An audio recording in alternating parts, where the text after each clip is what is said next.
Hey, welcome to HOWZA channel. In today's lesson, we will teach you how to make a drop-down list in Google Sheets. If you're working with others on a shared Google Sheets file, sometimes people can enter unexpected data or something that breaks the formula.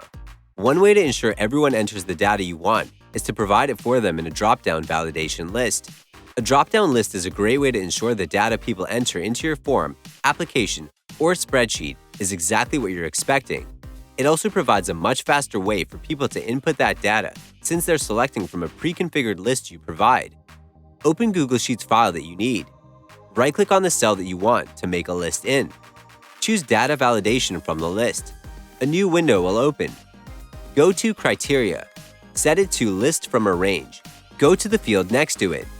Select Data Range from your table.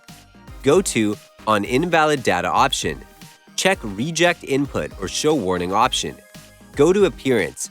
Check Show Validation Help Text option. You can also skip this step. Click on Save to apply the changes. Click on the cell. You will see a drop-down list appear. If you want to copy the list, select it. Drag it down as long as you need.